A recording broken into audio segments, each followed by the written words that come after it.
जय श्री राम। जय बालाजी हनुमान की जय। जय श्री अवर रामचंद्र की जय। जय हनुमान।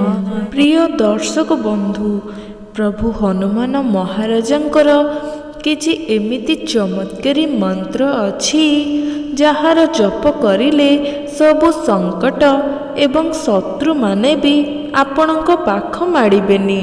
ଆଜି ଏମିତି ଏକ ଚମତ୍କାରୀ ମନ୍ତ୍ର ବିଷୟରେ କହିବି ଯାହାକୁ ଆପଣ ସମ୍ପୂର୍ଣ୍ଣ ଧ୍ୟାନ ଲଗାଇ ଜପ କରିବେ କିମ୍ବା ସଚ୍ଚେ ହୃଦୟରେ ଶୁଣିବେ, ତେବେ ଆପଣଙ୍କ ଜୀବନରୁ ସବୁ ସଂକଟ କ୍ଷଣିକ ମଧ୍ୟରେ ହିଁ ଦୂର ହୋଇଯିବ। ସବୁ ଦୁଃଖରୁ ଆପଣଙ୍କୁ ମୁକ୍ତି ମିଳିବ। ପ୍ରିୟ ଦର୍ଶକ ବନ୍ଧୁ, ଏହି ମନ୍ତ୍ରକୁ ଯେ କେହି ବି ସଚ୍ଚେ ହୃଦୟରୁ ଜପ କରନ୍ତି ତାଙ୍କ ଉପରେ ହନୁମାନଜୀଙ୍କର କୃପା ସର୍ବଦା ରହିବ। ଏହି ସିଦ୍ଧ ମନ୍ତ୍ର ଏତେ ଶକ୍ତିଶାଳୀ କି ଏହାର ଲାଭ ଆପଣ ଜପ କରିବା ଦିନଠାରୁ ହିଁ ଆପଣ ନିଜେ ଅନୁଭବ କରିପାରିବେ। ଯଦି ଆପଣ ସଚ୍ଚେ ହୃଦୟରେ 108 ଥର ଏହାକୁ ଜପ କରୁଛନ୍ତି, ଅର୍ଥାତ୍ ଯଦି ଆପଣ 108 ଥର ଶୁଣୁଛନ୍ତି, ତେବେ ଏହି ମନ୍ତ୍ର ସରିବା ପୂର୍ବରୁ ନିଶ୍ଚିତ ଆପଣଙ୍କୁ ଖୁସି ଖବର ଆସିବ। ତେବେ ଦର୍ଶକ ବନ୍ଧୁ, ପ୍ରଭୁ ହନୁମାନ ହେଉଛନ୍ତି କଳି ଯୁଗର ଏକମାତ୍ର ଜାଗ୍ରତ ସାକ୍ଷାତ ଦେବତା, ଯାହାର ସାମ୍ନାରେ କୌଣସି ଖରାପ ଶକ୍ତିର ବି ପ୍ରଭାବ ପଡ଼ିନଥାଏ। ଯଦି ସଚ୍ଚେ ହୃଦୟରୁ ପ୍ରଭୁଙ୍କୁ ଧ୍ୟାନ କରିବେ, ତେବେ ଜୀବନର ଏମିତି କୌଣସି ବି କଷ୍ଟ ନାହିଁ, ଦୁଃଖ ନାହିଁ ଯାହା ଦୂର ହେବ ନାହିଁ। ପ୍ରିୟ ଦର୍ଶକ ବନ୍ଧୁ, ହନୁମାନ ଚାଳିଶାରେ ଲେଖା ଅଛି କି ଯଦି ଆପଣ ହନୁମାନଙ୍କର ଆଶ୍ରିତ ବା ଶରଣ ନେଉଛନ୍ତି, ତେବେ ଆଉ କାହାକୁ ଆପଣ ଭୟ କରିବାର ନାହିଁ। ଦର୍ଶକ ବନ୍ଧୁ, ଆଜି ଆପଣ ଯେଉଁ ଚମତ୍କାରୀ ମନ୍ତ୍ର କହିବି, ଯଦି ଏହି ମନ୍ତ୍ରକୁ ପ୍ରତିଦିନ 108 ଥର ଜପ କରାଯାଏ, ତେବେ ଧନ ବୈଭବ ସୁଖ ଶାନ୍ତି ଆପଣଙ୍କୁ ହିଁ ମିଳିଥାଏ। ଯଦି ଧନ ଆସିବାର ବାଧା ସୃଷ୍ଟି ହେଉଛି, ତେବେ ଏହି ମନ୍ତ୍ରକୁ ଆପଣମାନେ ପ୍ରତ୍ୟେକ ଦିନ 108 ଥର ଜପ ନିଶ୍ଚୟ କରନ୍ତୁ। ଯଦି ଆପଣଙ୍କୁ ଏହି ମନ୍ତ୍ର ବୋଲିବାକୁ କଷ୍ଟ ହେଉଅଛି, ତେବେ ସଚ୍ଚା ମନରେ ଏହାକୁ କେବଳ ଆପଣ ଶୁଣି ନିଅନ୍ତୁ। ଏହାର ସମ୍ପୂର୍ଣ୍ଣ ଲାଭ ଆପଣଙ୍କୁ ହିଁ ମିଳିବ। ଏହାକୁ ଯେତେବେଳେ ଆପଣ 108 ଥର ଶ୍ରବଣ କରିବେ, ତେବେ ଦର୍ଶକ ବନ୍ଧୁ, ଆପଣମାନେ ଏହି କଥାକୁ ଧ୍ୟାନ ଦେବେ କି ଆପଣ ଯଦି 108 ଥର ଜପ ନ କରିବେ, ତେବେ ଅଧାରୁ ଏହି ମନ୍ତ୍ରକୁ ଛାଡ଼ିଯିବେ ନାହିଁ। ଯଦି ପାରିବେ ସମ୍ପୂର୍ଣ୍ଣ ଶ୍ରବଣ କରିନେବେ, ନଚେତ୍ ଆପଣଙ୍କୁ ଯେଉଁ ଲାଭ ମିଳିବାର ଥିଲା ତାହା ମିଳିବ ନାହିଁ। ତେଣୁ ଧ୍ୟାନ ରଖି ଏହି ମନ୍ତ୍ରକୁ ସମ୍ପୂର୍ଣ୍ଣ ଶ୍ରବଣ କରନ୍ତୁ, ଜପ କରନ୍ତୁ। ଏହି ମନ୍ତ୍ର ଜାଣିବା ପୂର୍ବରୁ ଯଦି ଏପର୍ଯ୍ୟନ୍ତ ମୋ ଚ୍ୟାନେଲକୁ ସବସ୍କ୍ରାଇବ୍ କରିନାହାନ୍ତି, ତେବେ ଗୋଟେ ସବସ୍କ୍ରାଇବ୍ କରି ଲାଇକ୍ କରିଦିଅନ୍ତୁ। ଯଦି ଆପଣ ହନୁମାନଙ୍କ ଉପରେ ବିଶ୍ୱାସ, ଭକ୍ତି, ଭରସା କରୁଥିବେ, ତେବେ କମେଣ୍ଟ ବକ୍ସରେ ନିଶ୍ଚିତ ଜୟ ହନୁମାନ ଲେଖି ନିଅନ୍ତୁ। ଚାଲନ୍ତୁ ଡେରି ନ କରି ସେହି ମନ୍ତ୍ର ବିଷୟରେ ଜାଣିନେବା।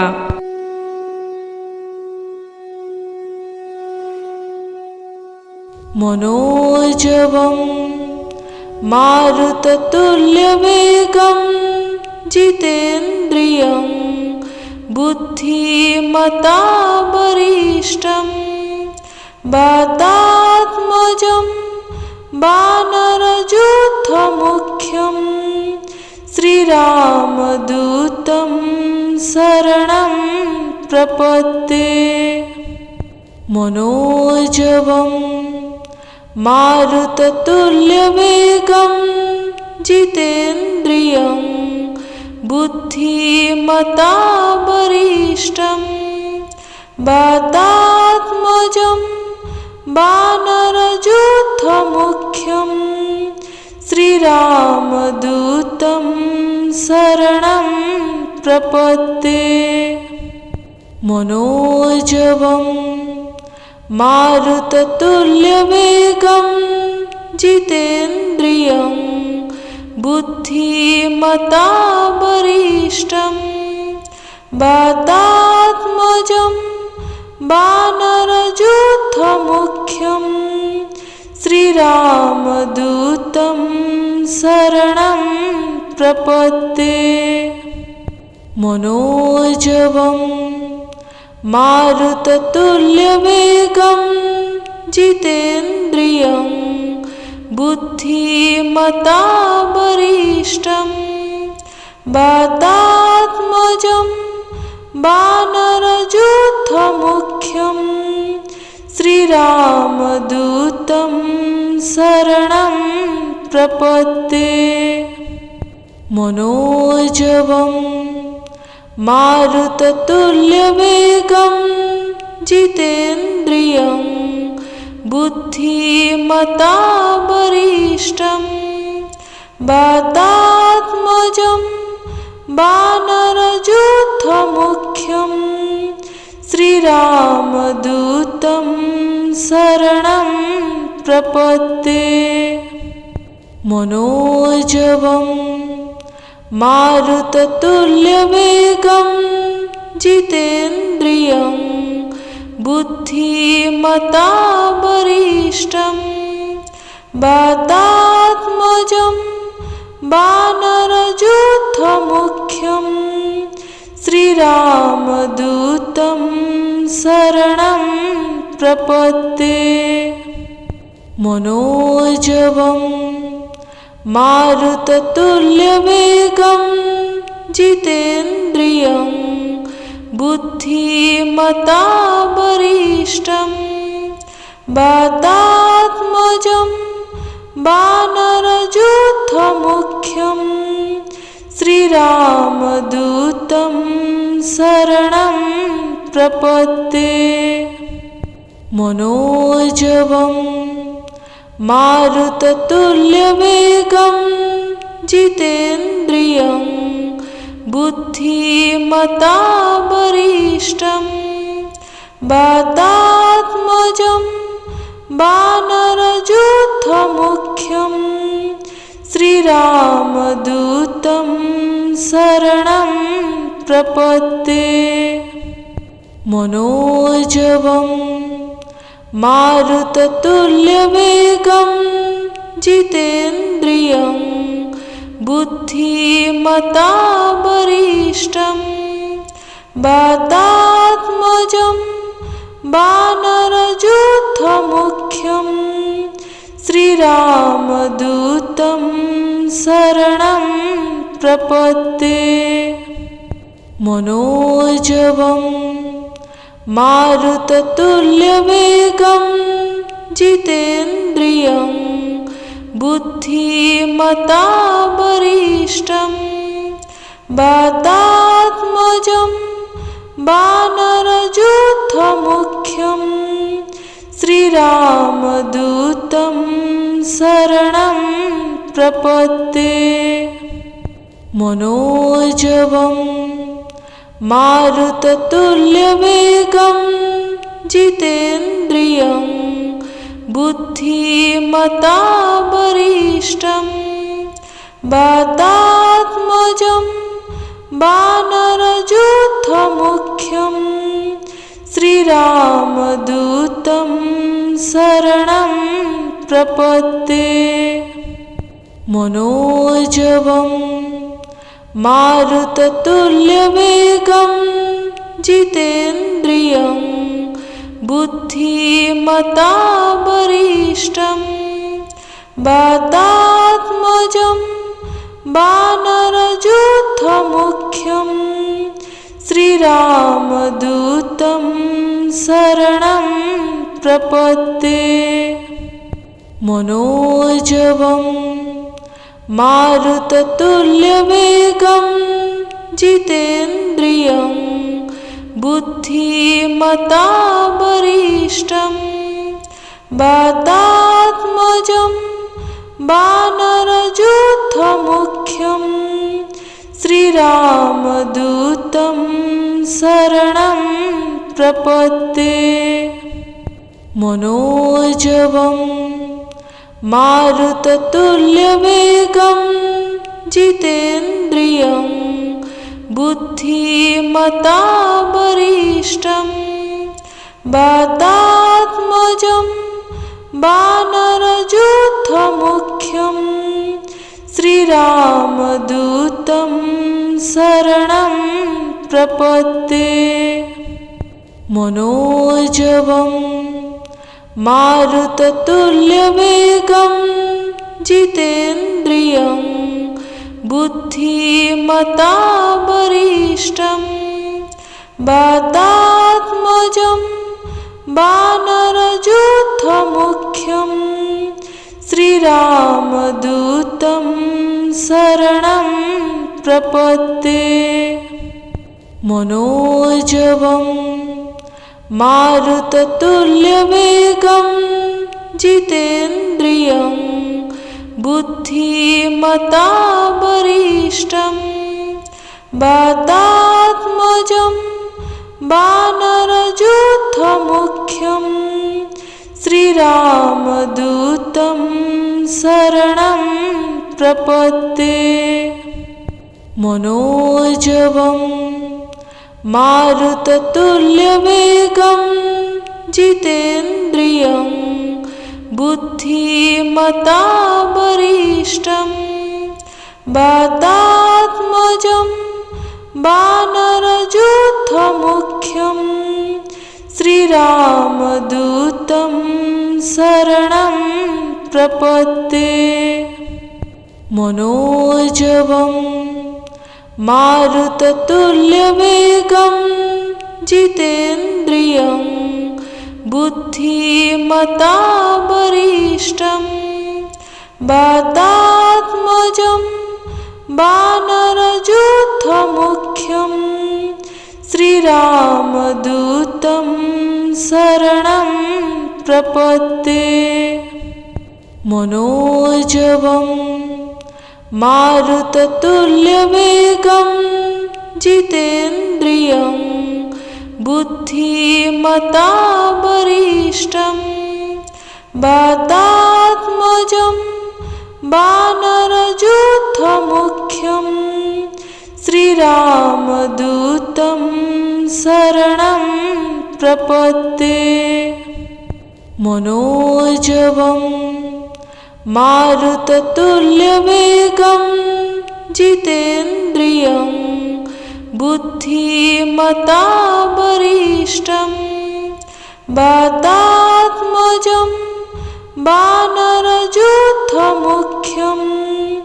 श्रीरामदूतं शरणं प्रपद्ये। मनोजवं मारुततुल्यवेगं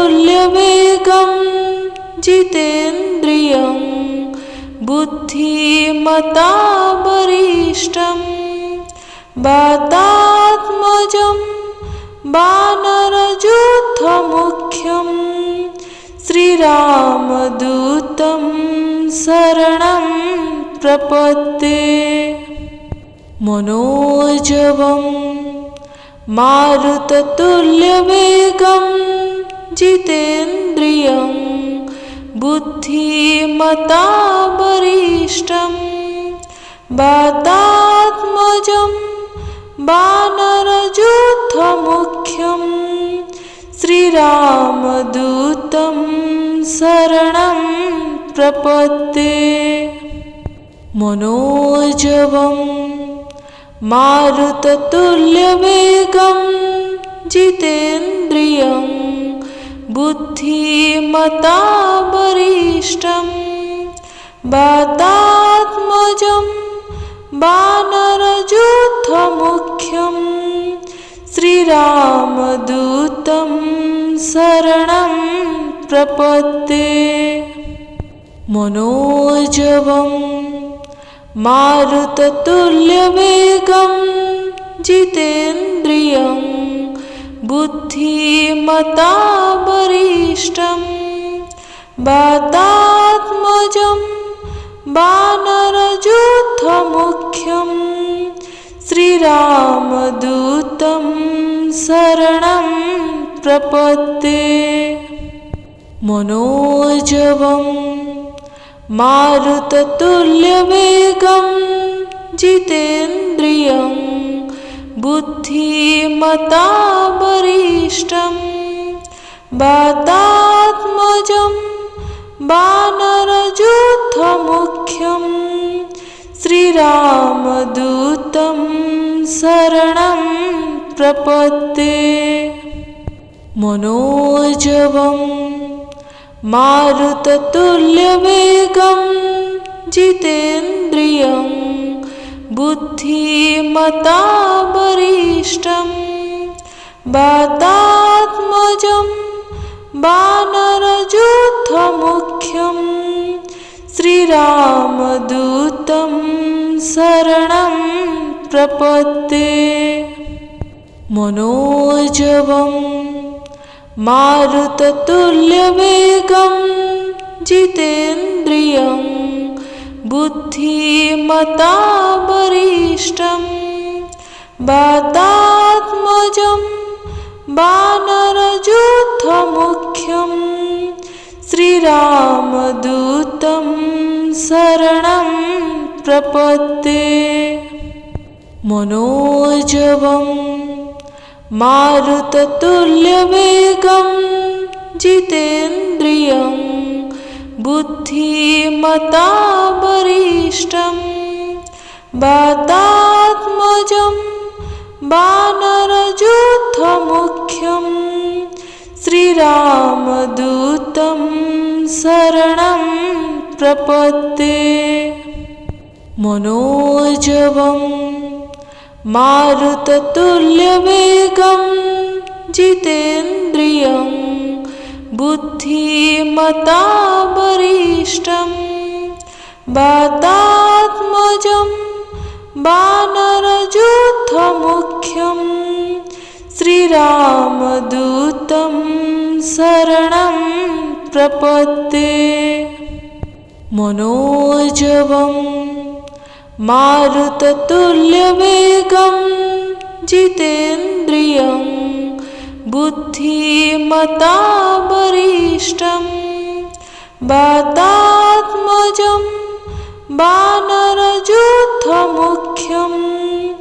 श्रीरामदूतं शरणं प्रपद्ये। मनोजवं मारुततुल्यवेगं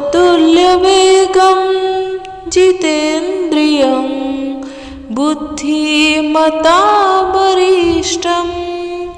वातात्मजं वानरयूथमुख्यं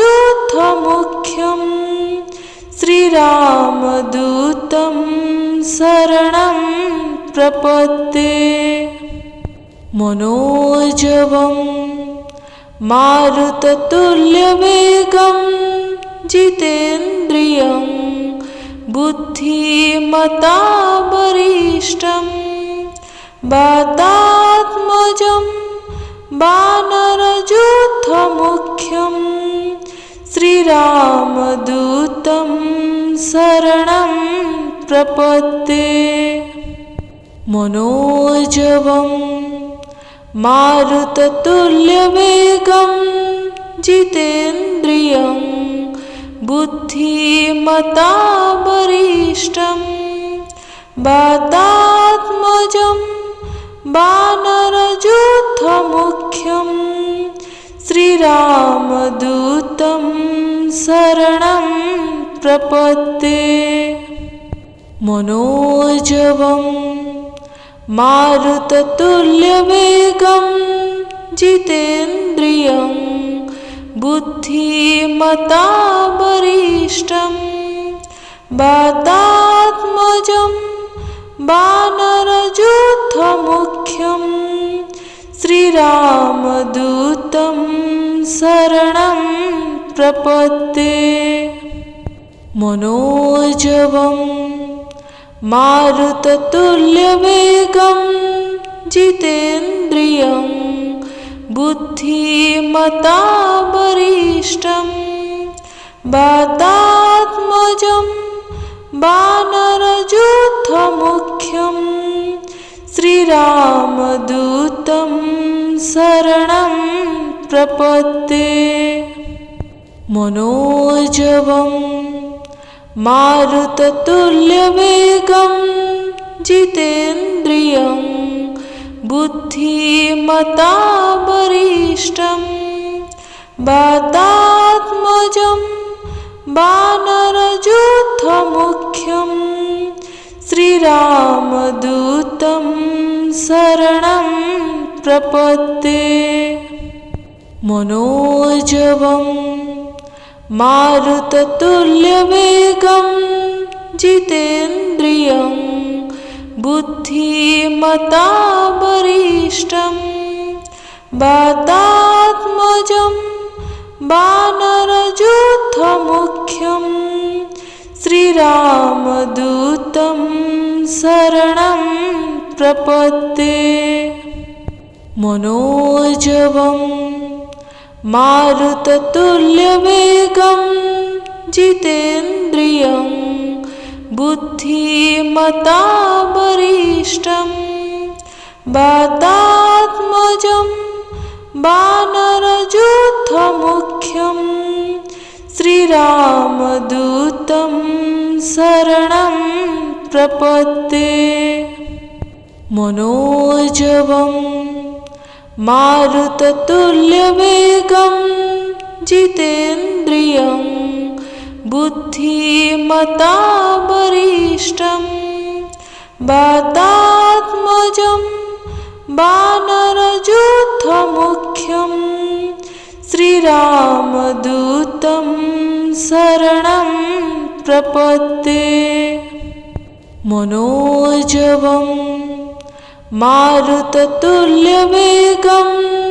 जितेन्द्रियं बुद्धिमतावरिष्ठं वातात्मजं वानरयूथमुख्यं श्रीरामदूतं शरणं प्रपद्ये। मनोजवं मारुततुल्यवेगं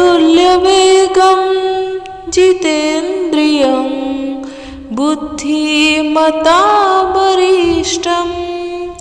वातात्मजं वानरयूथमुख्यं श्रीरामदूतं शरणं प्रपद्ये। मनोजवं मारुततुल्यवेगं जितेन्द्रियं बुद्धिमतावरिष्ठं वातात्मजं वानरयूथमुख्यं श्रीरामदूतं शरणं प्रपद्ये। मनोजवं मारुततुल्यवेगं जितेन्द्रियं